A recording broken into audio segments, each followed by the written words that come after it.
Hey everyone, it's Dave here with another video for the Ultra Modern Baseball channel. And you might be asking yourself, hey, what's in the box? The classic question that Brad Pitt asked some 30 years ago in cinematic history. Well, to that I would say, did you not look at the title of the YouTube video? And I would also say, here's what's in the box. Look at that nice shiny sepia Ronald Acuna Jr., and there's more where that came from.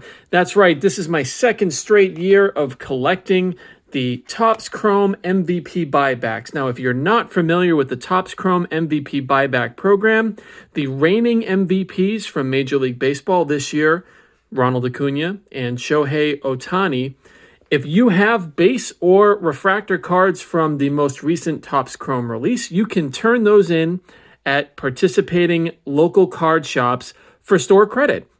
So it's a really fun way to get a little bit of extra value out of the Topps Chrome release. Now, it's only going to apply to Topps Chrome, not Topps Chrome Update, not Topps Chrome Cosmic, not Topps Chrome Electric Boogaloo or anything like that. Just the basic Topps Chrome images and refractors. Nothing out of the flagship set either. So last year, I redeemed $500 worth. I'll tell you what I got out of that in just a minute, but let's just quickly go ahead and take a look at what I have right here.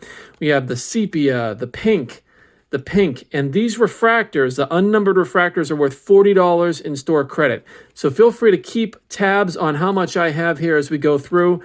Look, I'm not exactly like the guy that you might have seen on social media with the wheelbarrow, bringing it into the LCS and basically leaving with every single card that shop had. But I have been piecing these together over the last, I don't know, we'll say 4 to 5 months. I've been really trying to stick to a particular price point on these, and I ended up with $600 worth of store credit. And here's the best part.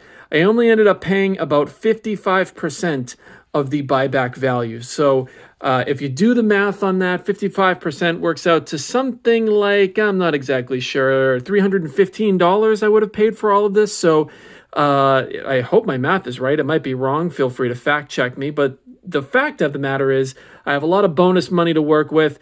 Where did I get all this? I got, I really tried to work hard to find some lots on eBay where there were some of these hidden. It's really tough to find. A lot of other people had that idea, and really just tried to stick to a particular price point on Twitter sales, and that's where most of these came from, were from Twitter sales, just constantly looking around at different sales going on to find these buyback cards. So like I said, I ended up with 600. I cannot wait to go into the LCS and see what I can find with these. I want to specifically shout out a few people that were great in hooking me up with these cards at great deals. This isn't everybody, but just a few people that I bought more than one from. Aardvark Express, 8412, Patrick, and Ben Berman. All of you guys are really helpful, contributing multiple of these cards. So look, I don't really have a goal going into the LCS. Basically, what I want to do is see what I can get for that. I'm going to try to look for a good deal or a really, really cool PC card, maybe a little bit of wax, but I'm not going to spend it all on wax. I really prefer to shop for singles these days. So it's going to be a little bit of a we'll wait and see with the approach. I will say, so last year I had $500 to work with, so huge upgrade this year with $100 more. But last year, I had $500 to work with, and just to recap, the main pickups from last year were a Grayson Rodriguez first Bowman Chrome Auto. I think that was $80 last year. A Pete Alonso numbered auto. A black gold Mike Trout, both a gold black gold parallel and a black gold parallel. So number two, I think 75 and 299 maybe. I'm probably getting that wrong, but those were the parallels. I also picked up, I sold a few of those cards. I did not sell all of them. This one is a permanent PC staple, I think. This is one of the ones I picked up from one of the two LCSs that I redeemed these cards at last year. Felix Hernandez first Bowman Chrome X-Fractor Auto. It is not numbered, but the print run on these is around 250, just to give you an idea of how scarce these are. It's not a gem by any means, but that's fine. I don't need to grade it for it to be part of my PC. I absolutely love this card. A guy that will probably start getting some legitimate Hall of Fame consideration next year when he first gets on the ballot. I also got a Topps Chrome Sonic hobby box last year, and also just a few jumbo packs of hobby jumbo packs of 2022 Bowman, just to chase Ellie and Jackson Churio and some of the top prospects in that set. So kind of got a little bit of a varied batch of things last year. I don't know if that's going to be the approach when I go to the LCS this year, but luckily you don't have to wait that long to find out, because I'm going to take these over and I'm going to see what I'm able to accomplish. There are a few different ways I could go. I could basically use all of these on one killer PC card, which I'm not ruling out. 2, I could go with a little bit of a mix of wax and singles like I did last year. Or 3, I could kind of just look to maximize my $300-ish investment in these cards and try to turn that into even more, just really focusing on things that are undervalued at the LCS. And that's what I enjoy about this, is just there's a lot of different pathways I can go down here. And that's why I'm not going in with solid goals. I just want to be really adaptive to what I find, and I cannot wait to do it. Maybe I find something from my grading submission that's going out sometime next week. So a lot of different possibilities, and I can't wait to do it. You don't have to wait that long to find out what I got, though, because through the magic of editing, you get to check it out right now. All right, so here's part 2 of the buyback video. I'm filming this probably a couple weeks after the first installment, and this isn't even going to be the last installment because I still have about 40% of my buyback value left. So let's quickly go over what I've purchased. I actually don't even have a couple of the cards anymore because they sold so quickly, but let's actually start with those ones. So first and foremost, I found the first hobby shop that I went to was one where I picked up that Felix Hernandez that I showed earlier in the video, and I picked up this Junior Caminero Aqua Mega Box first. Now this one cost, basically what I did was I picked up that and a package of top loaders for $80 in buyback value. So this wasn't a great deal. Unfortunately, this shop did not have much in the way of singles this time around. I can't show it to you, though, because I'm taking a chance on grading the Junior Caminero. It's going to be a tough one to get a 10, but there's an outside chance, so I figured I'd give it a shot under PSA's bulk deal. So that sub just went out, but a very cool card anyway. Junior Caminero, still by most assessments one of the top 5 prospects in baseball. So pretty cool find. And, when you distill it down to what I paid out of pocket for that card, it's about $38.50. So that's a pretty good deal for that card. And we'll see what happens when it comes back from PSA. A lot of the margins are built into that card, so it should do okay even if it doesn't gem up. And then I also picked up this JT Real Muto Phillies Relic Auto out of Triple Threads. That one was pretty cool. That one, the sticker price on it, I want to say was $25. I got it for $20 and then sold it for a little north of $25, I believe. But again, sticker price, when you have that margin built in on the buyback cards, I think I ended up making about $10 on that one. So not anything crazy there, but still, using the buyback value and the savings there to work in my favor. All right, so those are the only 2 I don't have to show you.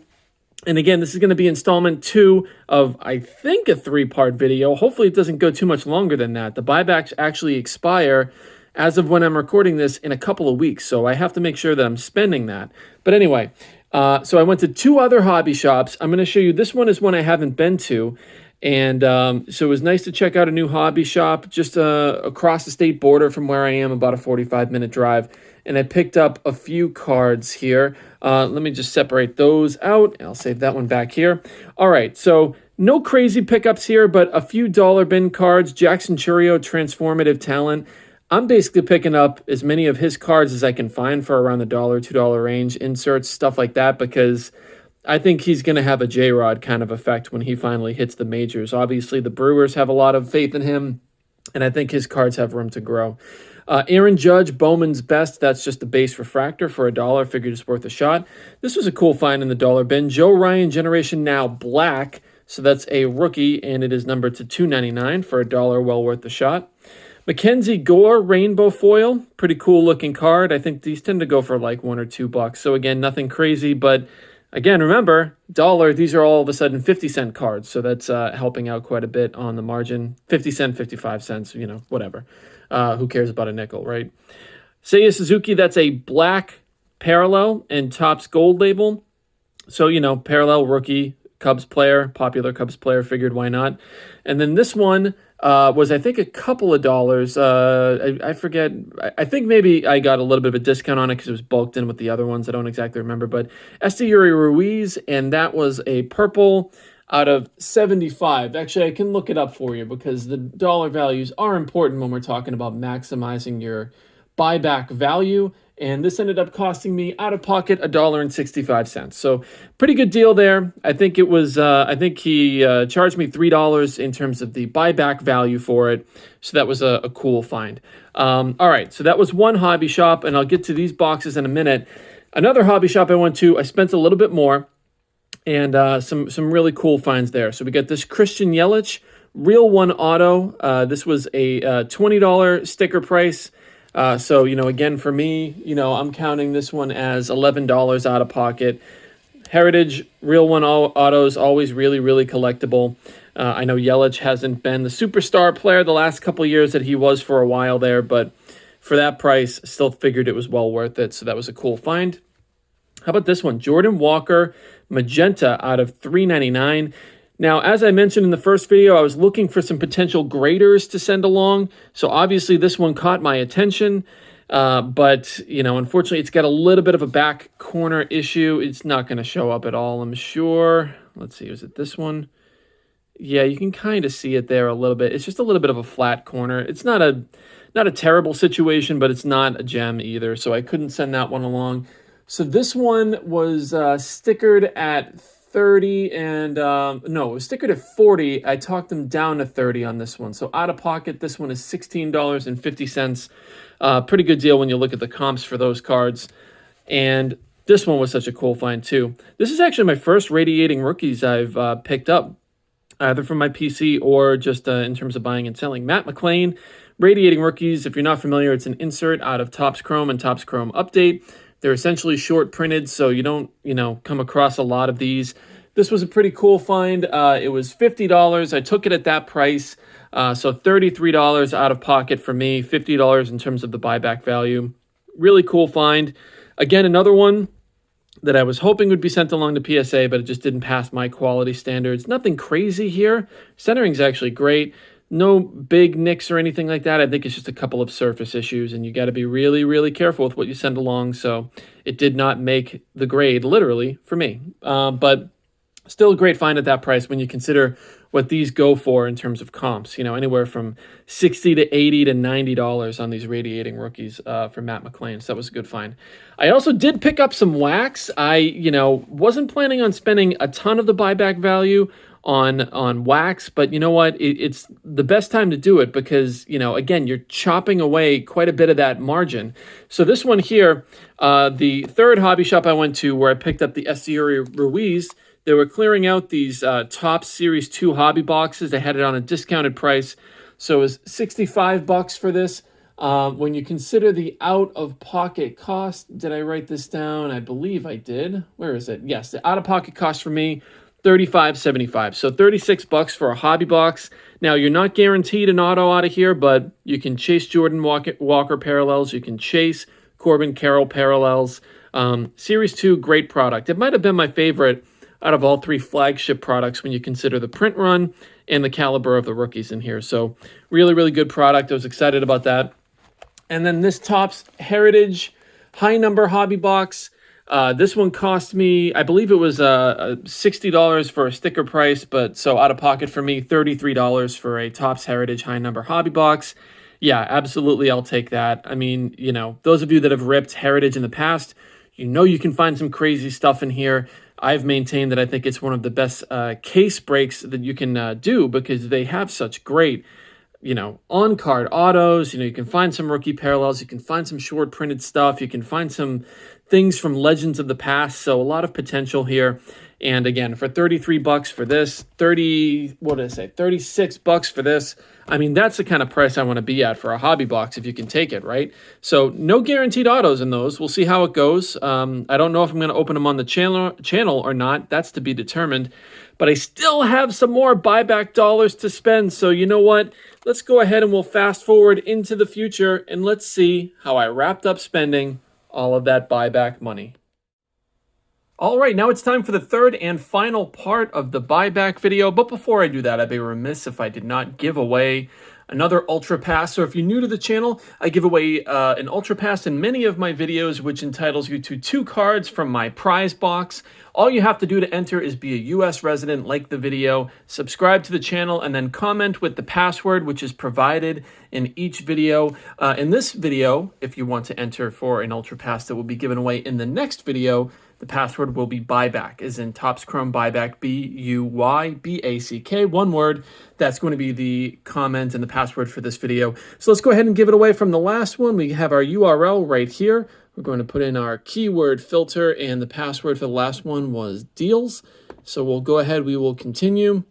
Only had a few comments. Let's see, Star Sports Cards, Hobbies, and more, that looks like. Yesterday, vendors at a collectible show gave me the deals. Hey, I hear you, man. I am overdue to get to a card show, so hopefully I can do that again soon. So, I believe heading into this last video, I had, how many buybacks did I have? I think I had $260 worth of buybacks remaining. And, I'll tell you that, I probably could have gotten a better deal than I did, but I just absolutely loved these 2 cards. And of all the places that I went to, this was my favorite card shop, maybe ever. It might be my favorite card shop I've ever been to. Obviously, every place you go, it's going to depend on what the inventory looks like. But, I found so many cool cards at this shop, and just really excited to share these 2. I might have even overpaid a little, based on where the comps were for these cards, just a little. But they were too cool to not leave the store with them. And had so many other options. I mean, really, I was not hurting for choices here. So really had a fun time spending that last bit of money with the buybacks. So first, which one should I share first? I'll share this one first. So I was browsing through, noticed this one, and super sweet card here. And you'll see the name of the card shop actually right here. It's Cards Are in Londonderry, New Hampshire. Highly recommended. Really, really cool guys. Cool shop, even everything down to the music they were playing. It was music to my ears, literally. But this was one of the ones I picked up. Corbin Carroll, Bowman's Best rookie out of 25. Super cool card. Obviously has the rookie stamp. With Bowman's Best, you're going to have prospect cards, and then, some will be rookies and some won't. Bowman's Best rookies tend not to go for as much as some other Topps products, I think, because of the confusion around the prospect cards or not. But a card, an orange refractor of maybe the best rookie from last year's class, almost definitely the best rookie from last year's class. Number to 25 was a no-brainer for me. Super cool card. So you saw the number there on the back. I think in terms of store value, I ended up paying, I would say, $140 for that one. So when you factor in the bulk deal I got and the buyback credit, my out-of-pocket on that card was something closer to like $70, $71, something like that. I think there was a comp for around 90 on that, so I'm still doing just fine. Might be, again, might have spent a little too much compared to the comp, but I think the comp was a little low. And obviously I have some extra money baked in by saving money on all of those buybacks. So from a dollars and cents standpoint, I'm still happy with that decision, and it is such a cool card. Haven't even listed it. I don't know that I will. It might just stay part of my PC. I'm not sure. And then this one is definitely staying in my PC. So those of you that watch the channel know I collect Ronald Acuna Jr., and I had not had an auto of his yet. And they had, just to give you an idea of the selection of this place, they really excel in cards that are in the, I don't know, I would say $100 to like $1,000 range. Great selection. I can't wait to go back there. In fact, if I do this buyback challenge again next year, they will probably be my first stop, because they far and away beat everybody else in terms of what they had available. So I've been looking for a Ronald Acuna auto. They had 3 to pick from, and I ended up leaving with this one out of 2021 Gypsy Queen. Again, after the buyback value, this one ends up being about $70 out of pocket for me. Ronnie autos tend to go for around $100. I think the only comp I saw on this one was $120. It is an on-card auto, so that's a nice bonus. And I've always been a big fan of Gypsy Queen. I hate that it's not around anymore. It's a super cool image. It's not numbered or anything. They did have a 2020 Gypsy Queen logo swap, that was numbered. I was on the fence about that one, but this one was a little cheaper. I opted to go for this in the Corbin as opposed to the other Ronnie in a lesser card. So that's what I went with. So again, it was quite the haul. Picked up quite a few things, and I still have these hobby boxes up here. I was really debating whether or not I wanted to rip these in this video. Again, we've got the Heritage box right here. Heritage high number box, and we've got the Series 2 box as well. I think I'm going to save these for another time, but overall, for $600, had a lot of fun picking out all of these cards, got some good value, some good ROI, but also some really cool PC cards that I'm going to hold on to. I hope that Topps continues this program next year. I would encourage you to check it out if you've never participated. Today, actually, though, the day I'm recording this, I'll try to get this video up today, but I believe today is the last day that the hobby shops are accepting buyback cards. So you just have to be really aware of the deadlines and how the program works, so that you're not going about it the wrong way. So that's something that you want to keep in mind here as well. But overall, I had a great time picking out these cards. I hope you had a good time checking them out. Don't know why my camera is so off balance here, but thank you again for checking out the channel. Please be sure to like and subscribe and enter to win an Ultra Pass for the next video. Appreciate all of you that tune into the channel. Should have another mail day video coming up soon, where we will reveal the next winner of the Ultra Pass and talk about some recent pickups and some recent sales. So thank you again for tuning in. We'll catch you next time.